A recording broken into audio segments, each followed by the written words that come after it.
De vez en cuando nos encontramos con Sebrelli caminando por... Sí, vivo cerca de la radio, sí. Por Santa Fe. Hay un libro, yo no sé si es la reedición de Buenos Aires o un prólogo, o que empieza diciendo que vos naciste en tal año, en tal barrio, y que eras hijo de fulano y de fulana. Y decís una cosa muy atrayente.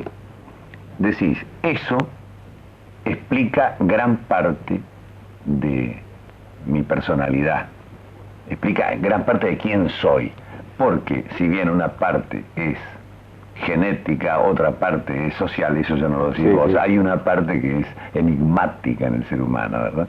Entonces, lo que no es... La parte más novelesca, ¿no? La parte más linda, sí. Lo que hace que todos seamos diferentes, si no seríamos un mundo bastante fácil de computar.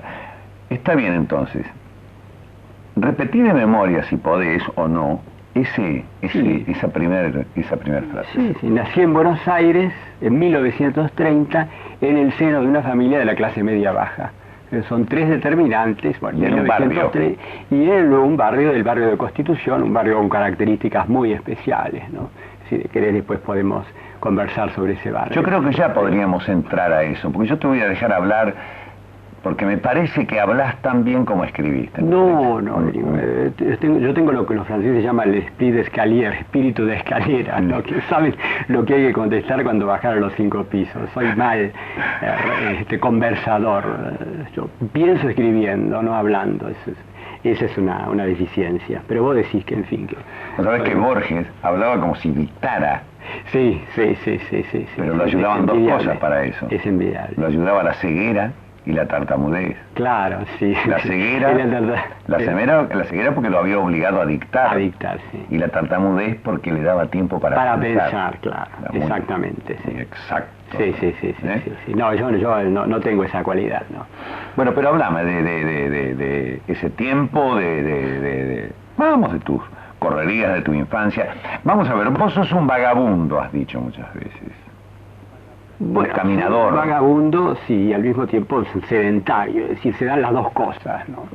Es un poco la síntesis, digamos. ¿De qué manera? La casa y la calle, es decir, es un tipo de interiores y al mismo tiempo de exteriores, ¿no? ¿Y cuando has andado por lejanas ciudades, esto parece un tango de Magaldi, por lejanas ciudades, cómo has podido ser sedentario? ¿O nunca fuiste sedentario en otras ciudades? Eso fue muy posteriormente, ¿no? Yo mis primeros viajes al exterior los hice ya bastante, casi a los 30 años, ¿no? Lo que pasa es que yo empecé a viajar, mis primeros viajes hacia lo exótico, hacia lo extraño, fueron dentro de la ciudad de Buenos Aires, ¿no? En un barrio, viajar para mí a un barrio lejano tenía toda la sensación de aventura de un viaje, ¿no? Esos fueron mis verdaderos viajes, las emociones más intensas. En los viajes los he sentido realmente dentro de mi propia ciudad, ¿no? Tomando el tranvía en la esquina de mi casa y yendo a un barrio desconocido, ¿no? Eso fue realmente. Y en el exterior, es una cosa así bastante curiosa, la primera ciudad extranjera que conocí fue la ciudad indudablemente menos exótica que pueda haber, por lo menos para un porteño, ¿no? Que es Montevideo, que es casi como ir a un barrio. Y yo siempre recuerdo que fue realmente la sensación más intensa de estar en el extranjero que sentí fue en Montevideo, porque era la primera ciudad que yo conocía. Es decir, bajar ahí en esa plaza Libertad me dio una sensación que no me dio después, por ejemplo, años después, el Boulevard San Michel. Es la cosa, bueno, de la primera ciudad, algo así como el primer amor, ¿no? ¿Has tenido desde muchacho en esas andanzas tranviarias? Sí, tranviarias, fui al tranvía. Sí, ¿Has tenido una visión literaria, intelectual, o había en vos el espíritu de aventura de un chico? Una andanza vulgar, apasionante. Era las dos cosas, porque, bueno, yo empecé a leer desde muy chico, ¿no? Es decir, un poco los misterios de la gran ciudad, bueno, era novelesco, era literario, ¿no? Yo leía, bueno, las novelas, el París de Víctor Hugo o de Balzac, bueno, a los 9, 10 años yo leía ese tipo de novelas, ¿no? O el Petersburgo de Dostoyevsky, o el Madrid de Pío Baroja, ¿no? Novelas que yo entendía, por supuesto, a mi modo, como lo podía entender un chico, pero me despertaron, en cierto modo, el atractivo del misterio de la gran ciudad, los folletines, ¿no? Los misterios de París, de Eugenio Sue, de todo ese tipo de cosas. Eso me despertó. Ese es un folletín lindísimo. Ese es un folletín muy lindo, sí, y además, bueno, también los melodramas cinematográficos, ¿no? El Londres de las películas policiales, por ejemplo, el Nueva York de las comedias hollywoodenses, ¿no? Y posteriormente ya el París de las películas francesas ya viene después. Es decir que yo de cierto modo ya estaba preparado, ¿no? Ya estaba preparado a través de las novelas y del cine para como descubrir en mi propia ciudad, una ciudad bastante anodina, es decir, buscar como cosas muy yo como proyectaba ciudades extrañas dentro de mi propia ciudad. Y después se va a producir el efecto inverso, es decir, cuando viajo al extranjero, encuentro en el extranjero cosas de mi propia ciudad. Está muy bien. Hay horas. Hasta la cosa ya más increíble de encontrar el barrio de Barracas, uno de los barrios que yo más quiero, porque muy cerca, yo paseaba mucho en mi infancia, encontrar el barrio de Barracas en Shanghái, ¿no? En el otro extremo del mundo. Eso sí, ya realmente fue muy conmovedor, ¿no? Hay horas también exóticas en Buenos Aires. Quiero decir con esto, horas que presentan una ciudad de Buenos Aires diferente, que parece extranjera. Alguna hora del domingo a la mañana, alguna hora del sábado a la tarde, que Buenos Aires está cambiada, diferente, no hay muchos taxis. El sábado a la tarde tiene un sabor especial. Exacto. Sobre todo en otra época, ahora menos. Pero el domingo a la mañana mucho. Sí, el domingo a la mañana mucho, sí. El domingo a la mañana vos tomás Juan Bautista Alberdi y empezás a ver, a acompañar a la ciudad que va bajando de altura y llegás a Mataderos, y entonces a mí el domingo a la mañana me suena más, te voy a decir, Juan José, todos los días a la mañana temprano la ciudad tiene un aire diferente.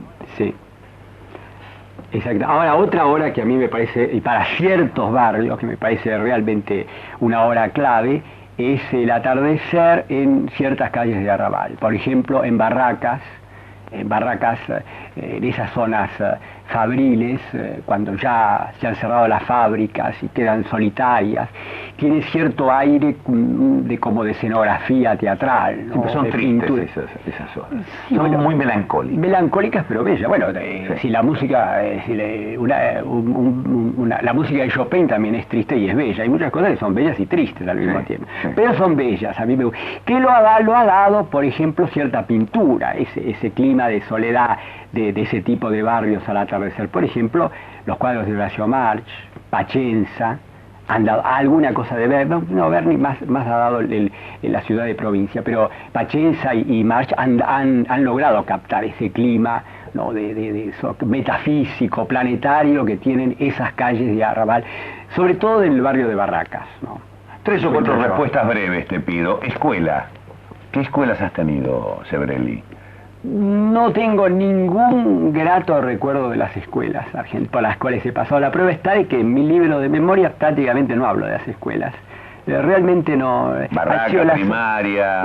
Sí, en Constitución, pero realmente no han sido las horas más agradables. Para mí mi educación ha sido la radio, el cine, los libros y la calle. La escuela realmente no tengo recuerdos muy agradables, era una cosa muy autoritaria, muy fría, muy mecánica. No, mis mejores horas no las pasé en la escuela. ¿De qué manera puede educar la radio de aquel tiempo a un joven de Constitución? A ver, has dicho, mi educación fue, vamos a empezar después, vamos a seguir los libros, las revistas, empezamos. Claro, me olvidé, las revistas, por supuesto, claro, también. Bueno, vamos a ver, empecemos. La radio, ¿de qué manera educa la radio, por lo menos a Sebrelli? ¿Qué le aporta? ¿Lo enriquece? ¿Qué le da? ¿O recién aparece esa riqueza como un tesoro guardado y acumulado sin darse cuenta 25 años después? Claro, y eso es lo que yo pienso, sí. Un poco, claro, todos los paraísos son un poco paraísos perdidos. Yo pienso, si hoy escuchara esos programas que tanto me fascinaban en aquella época, ¿qué pensaría hoy? ¿No? Seguramente. Ante todo, que muy rápidamente abandoné la radio. Si la radio es un periodo así, digamos, hasta terminar la escuela primaria, después ya de fútbol a otros lados, salvo Radio Nacional y Municipal por la música clásica, sí, pero fue como una primera etapa. Bueno, por ejemplo, fue la iniciación a la música, la radio. Es decir, yo vivía en una familia nada musical, no musical como seno de familia de clase media baja. En ese momento la música no existía, la música recién empezó a entrar un poco con el disco long play. En aquella época no hay muchas formas de hacer música en una casa. ¿Qué música tenían Sebrelli, los hombres y las mujeres del siglo XIX, del siglo XVIII? ¿Quién tenía música en su casa? Sí, la clase alta tenía, claro, los cuartetos, así que venían y tocaban el cuarteto en su casa. ¿Cuándo? Sí, clase alta. Una por semana, una vez por mes. Una vez por mes, y claro. en el campo, en la Argentina, ¿quién tenía? ¿Una pianola? De vez en cuando. O que se llevara a alguien, ¿no? Esa es la otra parte, cuando se hace la crítica que yo mismo he hecho de la industria cultural y de la cultura de masa.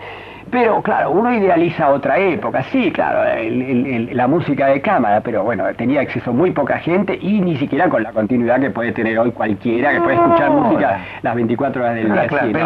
Claro, inclusive la clase baja en Viena, en las grandes ciudades, tenía tantas posibilidades como la clase alta de tener música, sí, pero con la misma continuidad, en teatrillos, en los cafés, en alguna plaza, pero eran mundos sin salud, sin luz. Sí. En la noche y sin música. Y sin otros cines. Sí, por supuesto. Con muchas falencias esa ciudad. No, yo pienso lo que hubiera sido, por ejemplo, mi infancia sin cine y sin radio. Qué tristeza. ¿Cómo leía la gente a la noche, Sebrelli? ¿Cómo leía la gente de noche? ¿Cómo estudiaba? ¿Qué serían esas reuniones en un salón de Buenos Aires o de París, iluminados con qué? Con velas. Con lámparas, con velas, llenos de humo, una cosa terrible. Sí. Pobre, yo estaba viendo un día una biografía, la de Mann, de Ludwig, que tenía, dice, devastada su boca, un hombre joven era ese rey. Ludwig de Baviera, claro. Sí. Devastada su boca, un hombre joven, hecho pedazos. Bueno, pues gente de salud es muy precaria. Sociedades muy pobres. Muy pobres, sí. Es que hasta los ricos eran pobres, digo siempre. Pero uno piensa, sin ir tan lejos, sin ir al siglo XIX, casi hasta antes de la Segunda Guerra Mundial todavía era bastante precario todo, ¿no? Cuando uno piensa. Y se moría un chico, un hombre joven de fiebre intestinal, no había sulfamidas, no había antibióticos. Cuántas cosas que faltaban. Vamos a seguir con esto, vamos a seguir. La radio ya nos has dicho. ¿Qué otros elementos, qué otros afluentes de tu cultura, para tu cultura, tenías? Los diarios. No mucho. Bueno, no mucho, las revistas ilustradas, pero fundamentalmente... Un suplemento de crítica. Bueno, crítica ya es una cosa más seria, ¿no? Crítica es una cosa más seria, pero ya crítica, incluso yo lo llegué a revisar, la colección de crítica ya grande, y realmente me fascinó. Yo diría casi que es como una de las betas, ¿no? De las betas que yo he tenido de información para mis estudios sobre Buenos Aires, ¿no? Realmente crítica viene a suplir casi toda una literatura de crónica o literatura de ficción, por ejemplo, lo que en Estados Unidos hacen la escuela de los recolectores de basura. Eso acá lo hizo crítica, ¿no? Además escrito por grandes escritores como Roberto Valli, Olivari, etcétera, ¿no? Las crónicas costumbristas de crítica, realmente yo durante un año entero me pasé las tardes enteras en la hemeroteca, en esos sótanos húmedos de la Hemeroteca Nacional, hojeando la colección de crítica, ¿no? Realmente es una gran experiencia. Eso es una de las vetas un sucedáneo de la sociología, de la vida cotidiana, que no existía en la Argentina cuando yo escribí mi libro, que en ese sentido considero que es como un precursor, ¿no? de esa disciplina. Uno de los veneros fue realmente la colección de crítica, otro fue cierta literatura de ficción, y algunos cronistas muy marginados, como por ejemplo Soysarregui, que también hizo... Bueno, Soysarregui en realidad sería algo muy similar a crítica, ¿no? Las revistas. ¿Qué revistas recordás de esa primera juventud, de esa infancia tuya? ¿Qué revistas? Bueno, las revistas cinematográficas, desde ya, ¿no? Era claro, como buen drogadicto del cine, las cinematográficas, desde ya. Más chico, ¿Había una que se llamaba Cinegraph? Cinegraph estaba, claro, Cinegraph la conocí muy posteriormente. Cinegraph era una revista muy estética, muy refinada. Esa la conocí posteriormente. Cine argentino. Cine argentino, sí. Era la Radiolandia de la época y Sintonía, ¿no? Sintonía básicamente con esas páginas sepia, ¿no? tan lindas. Había una Antena. La revista Antena era grande, que tenía otro también otro... color verdoso, cada uno tenía sus colores. Sintonía era azul, tenía un azul nocturno, como de esas películas mudas cuando las escenas transcurrían de noche, que eran de un color azul. Bueno, eso lo imitaba un poco Sintonía, no sé si te acordás. Sí. Y Radiolandia era en cambio sepia. Y Antena era verde, creo que color verde. Estoy dejando el cine para dentro un rato, porque a eso le vas a dedicar, me parece, un buen párrafo. Hablando de los libros, ¿qué libros empiezan a llegar a tus manos y de qué manera? Y de una manera muy azarosa, como suele ocurrir eso, ¿no? Es decir, mi padre no era un intelectual para nada, pero tenía hábito de lectura, tenía una muy pequeña biblioteca de libros baratos, algo así como los que podrían ser hoy los libros del Centro Editor de América Latina, libros que se vendían en los kioscos a 20 centavos. Antes de Thor, joyas literarias, teatro clásico, que eran las ediciones de la década del 20. Y que eran novelas y obras de teatro europeas de fines del siglo XIX y comienzos del XX, un tipo de literatura que había estado de moda, digamos, hace 20 años antes todavía, y que ahora se había convertido un poco en la lectura de la clase media no cultural, como suele ocurrir que la clase media viene con un poco de atraso, ¿no? Bueno, esos fueron los primeros libros que yo encontré ahí, los leí, así que es una cosa puramente azarosa. Yo directamente desde que empecé a aprender y leer, empecé a leer ese tipo de libros para adultos, que entendía a mi manera, absolutamente, pero no pasé por literatura infantil, y yo creo que por suerte, ¿no? Por suerte. Y yo siempre recomiendo así por ejemplo, a los padres que directamente dejen a sus hijos que empiecen a leer libros serios, ¿no? Para entender el 40%, ¿no? Si entienden el 20% era suficiente. Está bien. Claro, yo leía Crimen y Castigo y para mí era una novela policial. La parte metafísica, por supuesto, la dejaba de lado. Era una apasionante novela policial. Mejor que leer una novela policial. Yo a los 13 años todo Hugo. Hugo, por supuesto. Sí, a los 13 años. Sí, Gwynplaine me desesperó, aquel hombre que reía con su mueca, ¿no? Pero a los 13 años, y aquel muchacho, ¿te acordás de Los Trabajadores del Mar? Al que le prometen casarse con la hija del gran armador si rescata el barco, que se ha quedado encallado entre dos rocas, hay una pelea, y después lo engañan a ese muchacho, ¿no? Y Los Miserables. Bueno, Jean Valjean es uno de los mitos. ¿Qué mito? Mitos infantiles. Imponente, Valjean, ¿eh? Valjean, y yo se lo sigo leyendo. Qué potencia Hugo, ¿eh? Sí, es un gran... Hoy lo puedo seguir leyendo, no completo, pero fragmentariamente lo sigo leyendo y lo recomiendo abierto. Yo creo que está a la altura de Balzac. No sé por qué hoy se lo deja de lado, ¿no? Pero para mí está a la altura de Balzac. A mí de todos ellos hay un ruso, una novela, Ana Karenina, que me parece imponente. Sí. Y nunca caí en las redes de Dostoyevsky, no me enamoró nunca Dostoyevsky, no sé. Sí, a mí hoy me gusta menos, hoy prefiero Tolstoy, pero en aquella época, Crimen y Castigo, ese clima de Petersburgo, esas pensiones sórdidas, esas escaleras, eso me atraía. Nabokov dice que es teatral Dostoyevsky, que en realidad es un dramaturgo. Que crea muy escenográfico, muy escenográfico. Sí, él dice eso. Sí. Esos diálogos, por ejemplo, con el juez de instrucciones, son muy teatral y muy cinematográfico. La prueba está que Chenal hizo una excelente película, ¿no? Y casi prácticamente transcribiendo los diálogos de Dostoyevsky. Ahora, recién dijiste que la clase media llegaba con retraso a la literatura que la clase alta había leído antes. Esto significa que le has dado a la clase alta un cierto tono de heroísmo porque era quien probaba las cosas. Se podía envenenar con la literatura. Claro. Era la que primero leía y pasaría al futuro lo bueno, porque ya... No siempre, claro, a veces no siempre era bueno, no. No todo es bueno. Pero de cualquier manera, claro, la cultura de una sociedad es siempre la cultura de su clase dominante. Eso no ocurre acá y en cualquier parte, no hay vuelta de hoja. Lo que pasa es que no todo era bueno, no todo era bueno. Estaban los Paul Bourget, en fin, una serie de autores que... Pero no pasaban de largo, no seguían, no llegaban a la clase media 30 o 40 años después. Sí. Las ediciones Thor, por ejemplo, se nutren de los Paul Bourget y de todo ese tipo de gente, que algunas cosas son rescatables, ¿no? Y entonces el cine. Vamos, ya hemos visto tus libros. Sí. El cine realmente fue la gran droga, ¿no? Fue una gran droga, sí. Pero claro, ahí habría que... Yo no sé cómo hacerle entender a la gente que no vivió en esa época, ¿no? Del apogeo del cine. Yo creo que el apogeo del cine es desde el comienzo del cine. Bueno, no sé lo que habría pasado en la época del cine mudo, porque esa no la conocí, pero desde el comienzo del sonoro, que más o menos prácticamente es...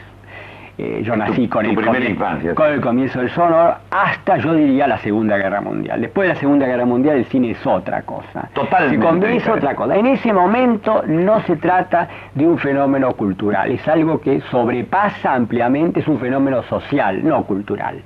Es algo que yo comparo, aunque parezca un poco exagerado, el fenómeno del cine en esa época yo lo comparo con ciertos fenómenos de masas que ocurren a lo largo de la historia de la civilización. Por ejemplo, la tragedia griega, por ejemplo, el teatro isabelino, por ejemplo, la pintura en el Renacimiento, por ejemplo... En ninguno de los hechos que has nombrado son tan de masas.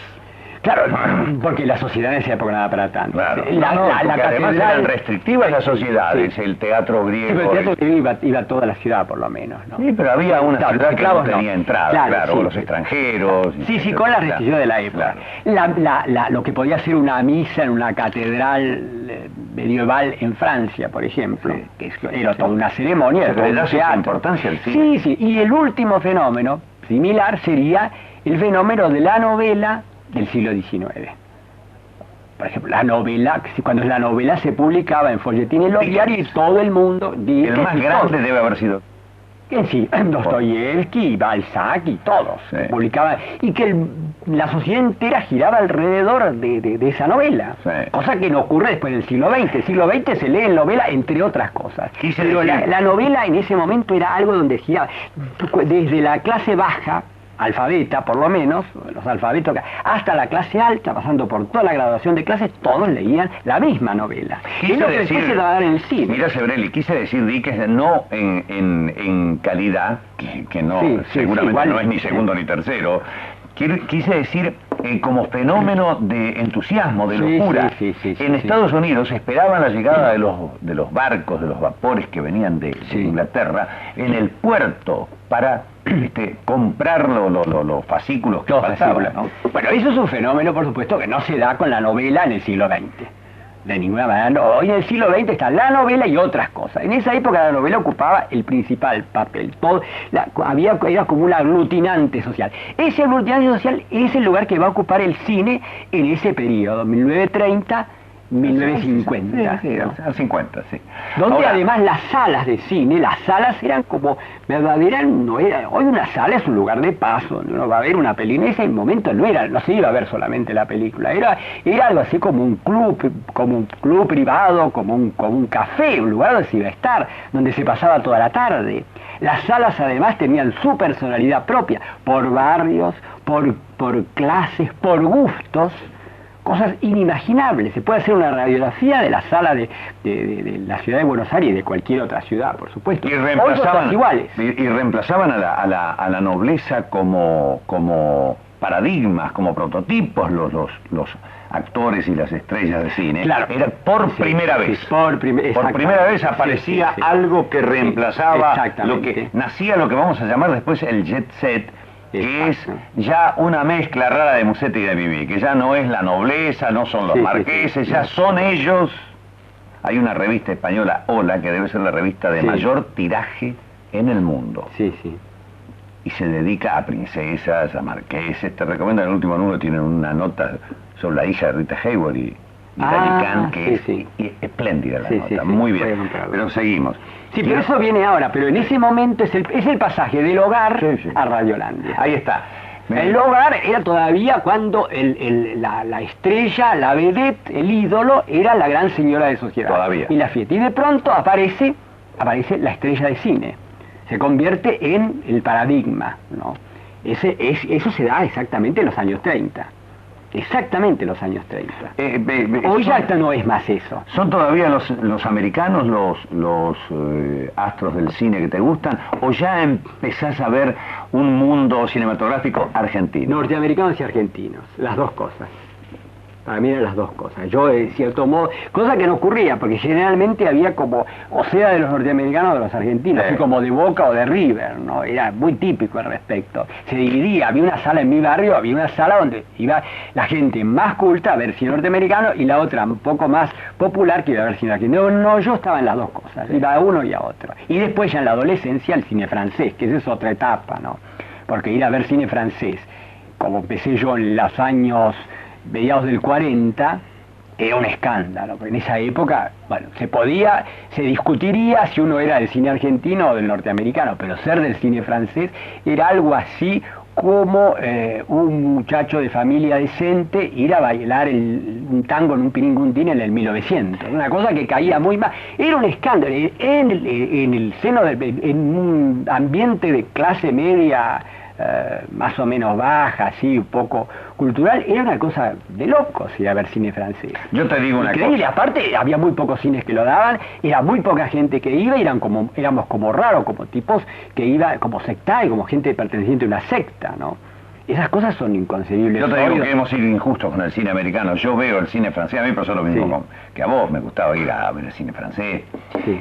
Y al cabo de los años, yo vuelvo a las películas de los años 30, cuando están por televisión, las francesas o las americanas, y yo me reencuentro con el cine americano, con el cine francés ya no. Yo con creo que algunas. hemos sido injustos con los No, americanos. yo el norteamericano lo reivindico ampliamente, Sí, pero no el francés, ¿sabes? Sí, bueno, Carnet de baile no se puede negar, yo Carnet de baile la sigo viendo y siempre mantiene, no todo el cine francés, no todo, pero Duvivier o algunas cosas de Carnet se reivindicaron. No, el cine norteamericano me parece excelente, ¿no? Por supuesto las películas de Bette Davis, el cine negro norteamericano es muy reivindicable. No. Y algunos inventos como las comedias musicales, el gangster. Las comedias de Busby Berkeley, bueno, eso era una maravilla, ¿no? Era una maravilla. Cuando aparecen los Doors y toda la época del swing y nace aquella serie de películas que culminan en una que se llamaba Las Viudas del Jazz. Sí. Bueno, son todas muy bien hechas y ellos descubren posibilidades, pero ese no es el tema es Sebrelli. Bueno, pero eso es también, ¿no? Está bien. Yo soy el cine, todo lo que... ¿Qué literatura argentina leías en ese momento? Y la literatura argentina viene un poco... viene un poco posteriormente, claro. La literatura argentina era muy... Y la literatura argentina viene realmente en la adolescencia, ¿no? En la adolescencia aparece la literatura argentina. ¿Y qué aparecen? Tu adolescencia es el año 45. 45. ¿Qué bueno, aparece? ¿Sur? Martínez Estrada. Sí. Martínez Estrada fue indudablemente el autor que más me marcó en ese momento, y Roberto Arlt. Fueron los dos autores que más me marcaron en ese momento. Hoy tengo posiciones críticas con respecto a ellos, pero no puedo negar de que fueron los dos primeros autores argentinos realmente importantes. No así Borges. A quien en realidad empecé a descubrir algunos aspectos interesantes ya muy tardíamente. Ahora eso es un fenómeno muy característico de todo el grupo Contorno, ¿no? El grupo Contorno al cual yo pertenecía un poco, o digamos la generación del 50, los que empezábamos a escribir y a leer en esa época literatura argentina, a Borges lo teníamos como una cosa, no nos interesaba. A ver, literatura fantástica, literatura de evasión, no nos interesaba. Yo a Borges empecé a reivindicar algunos aspectos. No es mi autor preferido, Borges, pero bueno, hoy lo aprecio de cualquier manera, pero no en aquella época. En aquella época... Injusto, porque era un hombre que le había cantado a la ciudad. Él Sí, me sí, dijo, sí. yo no sé por qué a mí me han puesto en el grupo de Florida. Sí. Dice, yo debía haber estado en el grupo de Boedo, o en los dos, porque era un poeta de Buenos Aires. Y curioso. No, yo hoy lo que reivindico justamente, a mí lo que no me interesa para nada de Borges, el Borges de la literatura fantástica, de la biblioteca de Babilonia, todo ese tipo de cosas a mí un poco como me aburre. Lo que me interesa es justamente ese rescate del arrabal de Buenos Aires, esos poemas sobre atardeceres en calles de arrabal, ahí ese me parece, es el Borges que me interesa. Pará, vamos a hacer una pausa, Sebrelli. ¿Está bien? Por favor, una pausa y vamos a seguir aquí, hablando con Juan José Sebrelli al margen.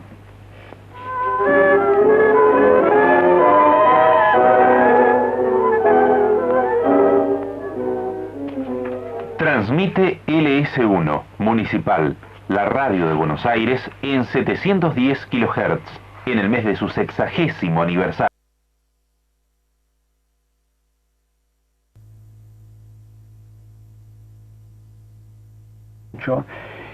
Me gustan algunos tangos de Bardi, Nunca tuvo novio, por ejemplo, me gusta mucho. Seguí con Borges, Sí. te interrumpí. No, Borges, Tranquilo. yo realmente he llegado a la conclusión de que era un gran escritor cuando con una sola frase que leí en un cuento del sur, cuento que por otra parte no me entusiasma en su totalidad, pero en una frase logra crear, ni siquiera en un párrafo, en una frase logra crear la atmósfera del barrio de Constitución, que es muy entrañable para mí, porque sin hacer ningún tipo de descripción. Entonces yo digo, realmente este hombre conocía Buenos Aires, ¿no? Ese es el aspecto que yo más parece que no reivindico. recordás ahora, pero de todas maneras recordás el hecho. Frase, digo, de Borges, Sí, que sí, no sí. recordás ahora, en este momento. No, Pero no, que no. recordás el hecho de que te llamó la atención. Claro, porque es como un eso. clima, sí. No interesa hay que leerlo, bueno, léanlo, ese cuento. Y van a ver por qué digo yo de esa frase. ¿Por qué? ¿Qué es? ¿Cuándo empezás a frecuentar ambientes literarios? Y 1949, cuando entro a la Facultad de Filosofía y Letras, en ese momento estaba en pleno auge un barrio bohemio, el único barrio bohemio, no era tampoco un barrio, era una calle, que conoció Buenos Aires, que es la calle Viamonte desde Maipú aproximadamente hasta el Bajo, donde por razones muy circunstanciales se habían reunido la Facultad de Filosofía y Letras, Verbum. varias librerías, Sí. Verbum entre otras, Galatea. Verbum, Letras, Galatea, Sur. en la redacción de Sur, que Sí. estaba en esa época una vieja casona, que era la casona paterna de Vittorio Campo, una casa muy interesante, de casa italiana de 1880, ¿no? De madera, con escalera de madera, muy linda. Los paredones del convento que le daban a esa esquina y se acuerda cierto Sí, aire. sí, sí. No, adentro además era muy interesante, porque era una oficina que tenía como clima, había logrado Vittorio Campo darle un clima como de jardín de pintura impresionista, ¿no? Porque los muebles eran muebles de jardín, de sillones de mimbre, y las paredes estaban empapeladas con unas rositas, o unas florcitas, entonces le daba como un aire como de jardín a una oficina. Era muy, muy interesante. Y la Jockey. Las confiterías, el bar Florida, que era como una réplica del bar famoso en esa época de Café de Flor de París, el Jockey, que era realmente muy, muy atractivo, ¿no? Con sus sillones de cuero, su luz difusa. Pues se había formado todo, realmente todo. Ahí se encontraba todo el mundo literario y artístico, ¿no? Porque, bueno, los estudiantes de la facultad, los escritores que iban y venían de Sur, actores, porque a la vuelta estaba el Instituto de Arte Moderno, tenía un teatro, pintores, porque en ese momento todas las galerías de pintura se nucleaban alrededor de Florida y Viamonte. Entonces esa era una mezcla, ¿sí? ¿No? Que nunca más se ha vuelto a dar. Nunca más se ha vuelto a dar. Eso dura hasta la década mediados del 60. ¿No? Fue realmente una cosa única en Buenos Aires. Lamentablemente parece que en Buenos Aires las cosas no están destinadas a durar demasiado. Yo creí En un momento creí que la confitería del Museo de Bellas Artes aquí iba a aglutinar gente. No. Me pareció, digo, puede ser. No. Y no pasó eso. No, está muy desértico todo ahí. Sí, no. Hoy un poco después lo sustituyó, en cierto modo, la calle Corrientes, entre Cerrito y Callao, pero es otra cosa. No, es otra cosa, porque aquello era como un gueto, ¿no? Iba únicamente, bueno, los que estaban los que tenían el Santo Iseña. La calle Corrientes es una avenida por donde pasa todo el mundo, no se logró nunca más reconstruir eso. Claro. Sí, y no era lo mismo lo de la calle con La Paz, por ejemplo. No era lo mismo, era un poco político. Muy político, claro. Y allá también estaban los políticos, pero entre todos. Era la pintura, era el teatro, la literatura, todo, la filosofía y además los políticos, ¿no? En cambio, no, Corrientes es muy política. Fundamentalmente, Café La Paz fue muy político siempre. No, es otra cosa. Yo creo que hay un libro impresionante, crítico, hacia ese mundo de la calle Corrientes, brutal, pero brutalmente crítico. ¿Cuál es? Creo que es de una ironía feroz, si es ironía, yo creo que por momentos es burla, que es Flores robadas en los jardines de Quilmes. Ah, sí. Yo creo pero que el Corrientes es de una época determinada, sí, de los años 70. Sí, yo creo que ni siquiera es irónico. Sí. Creo que es muy cruel, sí. Es muy cruel. Yo creo que es cruel. ¿No? Es cruel. Hay una despedida inclusive de gente que se va a Europa, que es como una despedida a toda una época, ¿no? Que es como una farsa, impresionante. Es mérito de un libro, es mérito, conseguir ese clima. Háblame de Contorno, seguí dejando correr tu memoria. Háblame de Contorno, háblame de qué era el grupo Contorno. Bueno, claro, siempre se termina mitificando un poco con el tiempo, ¿no? Un poco lo que pasó con Florida y Boedo, ¿no? Hablábamos hoy de eso, no sé si vos querías el tema, que bueno, Borges dice que no existieron. Sí, y después en esa época, en los años 50, se quiso hacer una contraposición, un poco Florida y Boedo, Sur-Contorno. Algo de verdad hay en eso, pero por otro lado no eran compartimentos estancos. Una cosa que nadie sabe es que la mayor parte de los que después creamos la revista Contorno salimos en realidad del Sur. Yo empecé colaborando en Sur, ¿no? Y muchos de los, incluido el propio David Viñas, que era el más anti-Sur. Sin embargo, él llegó a colaborar, no mucho, pero llegó a colaborar en Sur. Y más aún los conocimos todos, los que después formamos el grupo Contorno, alrededor de una figura típica del Sur, que fue la aglutinante, que era Murena. Murena, en un momento dado, fines del 40, pareció convertirse en un líder de toda esa nueva generación. Él intentó como renovar la revista Sur, ¿no? Americanizarla, traer gente joven, tomar temas argentinos que Sur nunca, rara vez tocaba.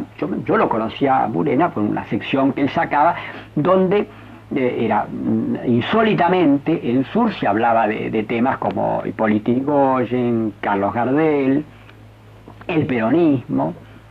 Era realmente una cosa insólita, no solamente en Sur, sino en toda la literatura argentina. No se tocaban esos temas, no eran temas, no tenían prestigio literario ese tipo de temas. El tango, ¿no? Por ejemplo, Murena hablaba de esas cosas. Eso fue realmente muy impactante, para la época fue realmente muy impactante. Y bueno, empezamos a nuclearlos alrededor de él. Después Murena entró ya en un camino en el cual no lo pudimos seguir, ¿no? Fue un caso muy raro el de Murena, que habría que estudiarlo. Abandonó toda esa temática y bueno, y emprendió un camino del irracionalista, el budismo zen, el ocultismo, ¿no? el espiritismo, en fin, una serie de disciplinas en las que ya no nos interesó. Y terminamos todos, incluso no solamente separados de él, sino hasta repudiándolo, ¿no? Sí, en tu libro, en el último libro, Señales de la Memoria, que es precioso el título, La memoria manda señales sin Manda avisar. señales, sí, Yo sí. lo tengo muy estudiado el tema. Sí, Uno no sí, sabe sí. y de repente pic. Sí, Muy un bien. sabor, un color, sí, una música. Proustiano esto de Es esto. proustiano. Bueno, muy bien. En Las señales de memoria, un libro excelente tuyo. Digo, este último libro, inclusive dejas en suspenso, no sé si por misericordia o por qué razón, una pelea que parece que debe ser la clausura de todo eso, ¿no? Entre Viñas y Murena, ¿no? Sí, en el folclore local hay varias peleas. Hay una pelea famosa también a la que yo asistí en el Edelweiss, ¿no? Donde volaron los sifones, ¿no? Entre el grupo Contorno y el grupo de los surrealistas, ¿no? Estaba Oliverio Girón, ¿no? Una gran mesa, ¿no? Cerraron el Edelweiss, tuvieron que cerrar el Edelweiss, se armó una batalla campal, ¿no? Una cosa realmente muy Y hay un jarrazo de agua, recuerdo ahora. El jarrazo de agua es otro. Es de la vida Murena. Ese fue una cosa estaba en una mesa del jockey, fue una discusión entre Murena. Ahí era como una especie de cambio del liderazgo, es decir, era la declinación del liderazgo de Murena y el comienzo del liderazgo de David Viñas. El pasaje, digamos, la izquierda de Sur iba a formar parte un poco de Contorno. Esa agresividad y esa violencia no tenían orígenes estéticos o filosóficos. Evidentemente se estaba empezando a gestar una idea de agresividad política, pienso, ¿no? Claro, bueno, en el me caso... preocupa la posibilidad, digo. Bueno, no todos yo no era violento, por ejemplo, nunca lo Bueno, fui. pero... Eso era una cuestión también un poco...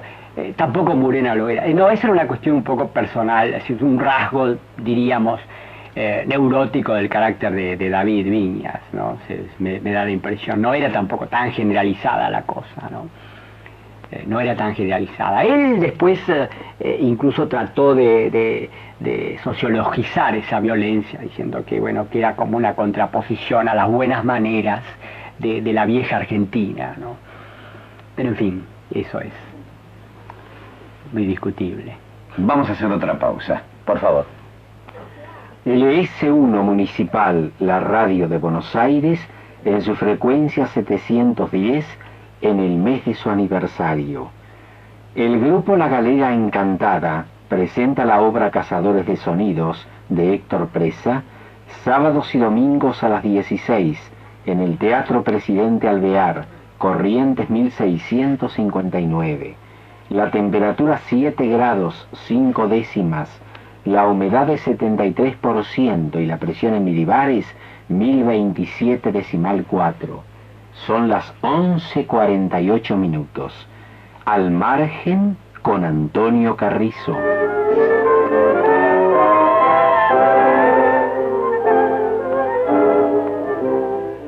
Sebrelli, ¿qué significa la crónica de una ciudad para vos? Y te lo estoy preguntando como escritor, porque vos sabés bien lo que pienso. Creo que sos un cronista excepcional. Sí, Mal versado por la sociología. Sí. A vos te gustaría que me dedicara más a ser crónica. No, hay pero... otros que justamente me critican porque soy muy son crónicas de un costumbrismo muy superficial, no soy un sociólogo, bueno, no, a las dos. No. Justamente, a mí lo que me gusta de Sebrelli cronista es que Sebrelli no presenta una crónica superficial y ligera. Justamente por eso me gusta decirte cronista, porque creo que sos un cronista excelente, como fue cronista en algún libro Sarmiento, como ha sido cronista López y como ha habido otros cronistas de arte. Sí. Bueno, justamente vos nombraste Sarmiento, yo diría uno de los autores en que yo podría considerar como una fuente es el Sarmiento de los aspectos sociología de la vida cotidiana que tiene Sarmiento, que no son en general los que se toman en cuenta, ¿no? Por ejemplo, en el propio Facundo. En Facundo hay una sociología de la ciudad, ¿no? Cuando describe una sociología urbana, una sociología de la arquitectura. Por ejemplo, cuando describe la ciudad de Córdoba, ¿no? Eso me pareció, es una breve página, pero es estupendo, ¿no? Victoria era cronista. Victoria era cronista. Era quizá lo único que fue. Sí, lo único que fue.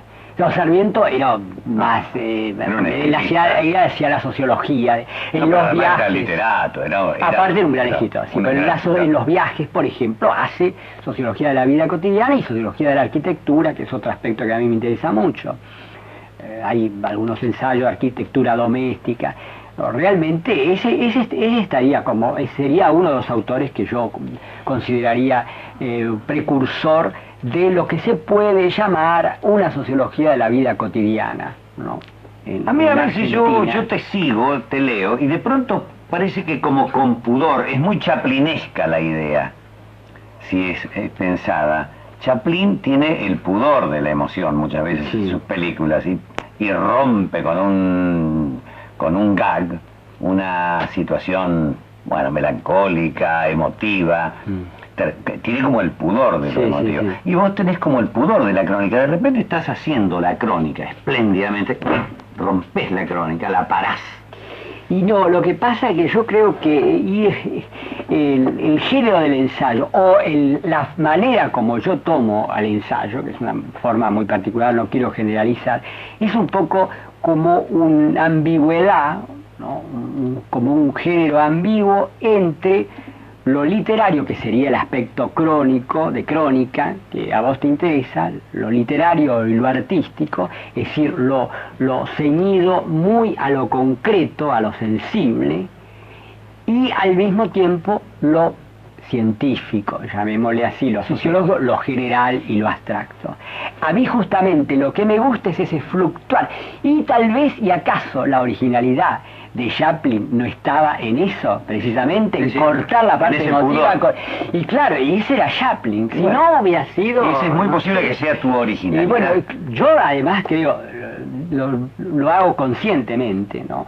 Es decir, me siento realmente muy expresado en esa ambigüedad, en ese fluctuar permanente entre lo novelesco, lo literario, lo artístico, o lo cronista, como le quieras llamar, y lo científico y lo filosófico. Y si yo no me sentiría cómodo en ninguna de las dos cosas solas, y por eso no escribo novelas, porque si no escribiría novelas directamente, escribiría novelas.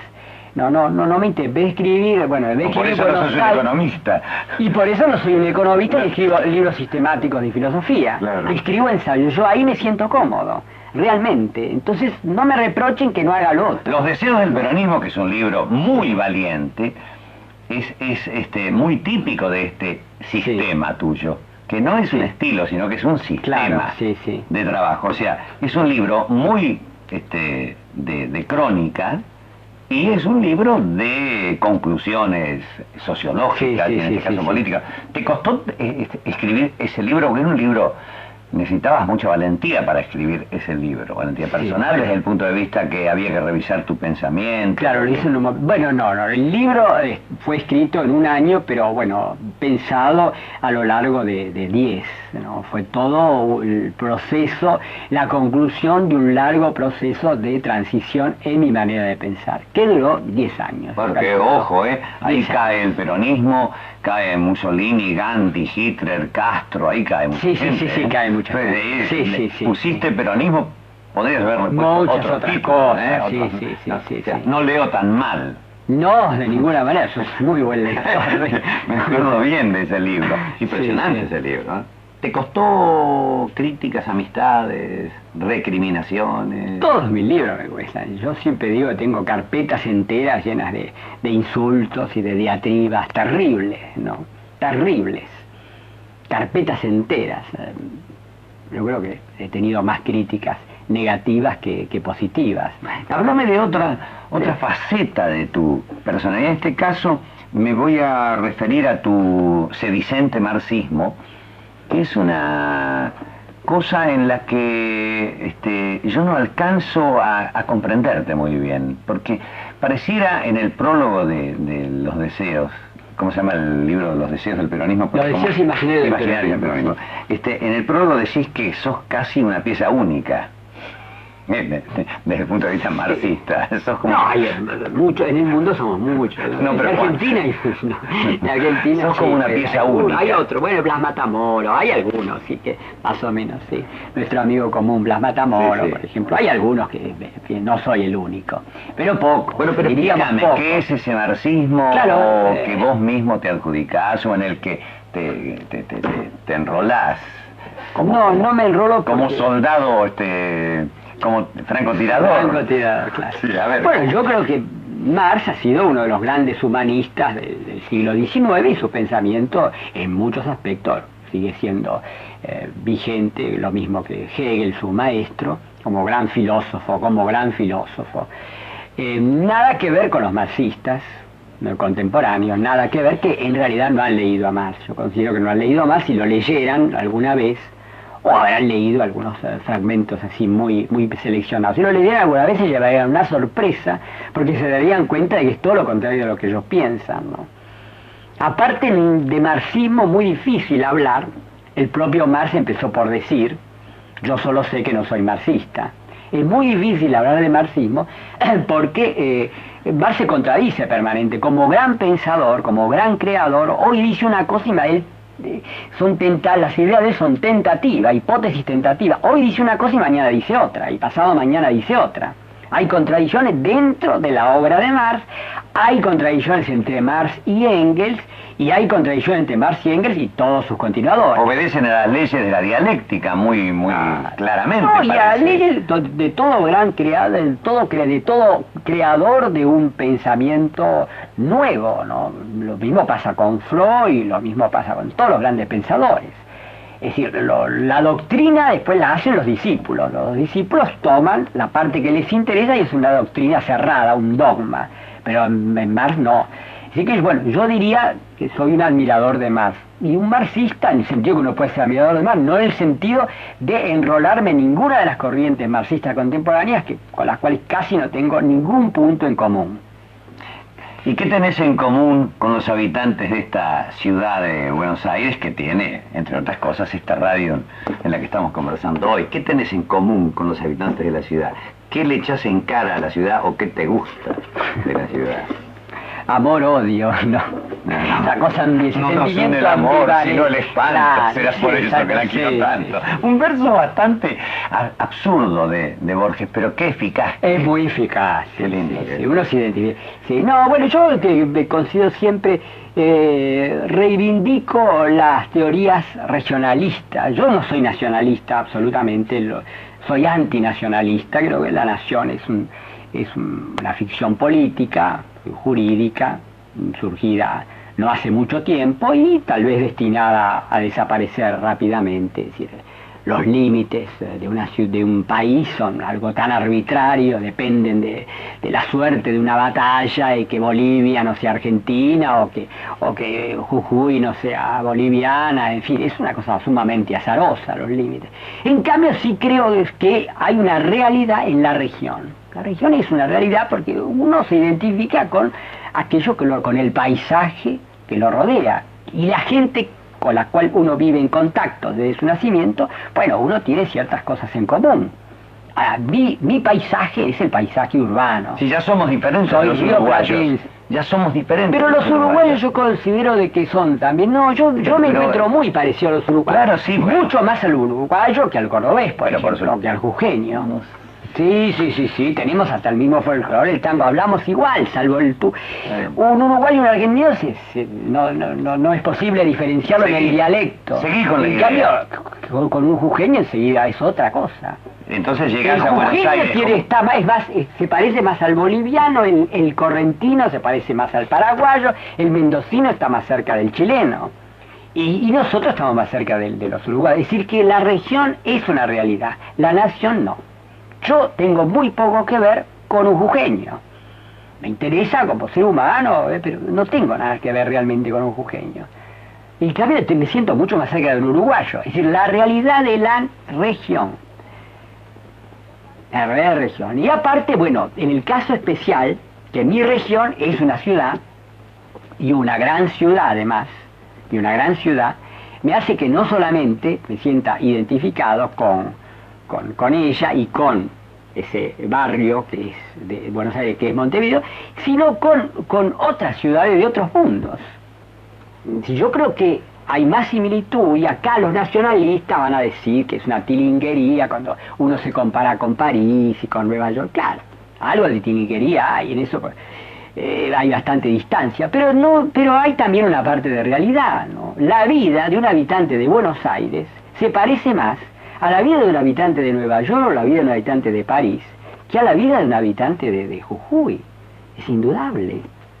Sebrelli, ¿cuál es su próximo libro, viejo?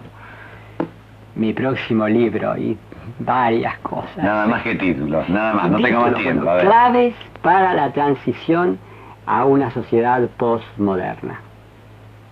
Título provisorio. También. Me apabulló. Bueno, Sebrelli, muchas gracias. No, gracias. Realmente te agradezco mucho esta charla, ¿eh? Y a todos ustedes, muchas gracias también y hasta nuestro próximo programa.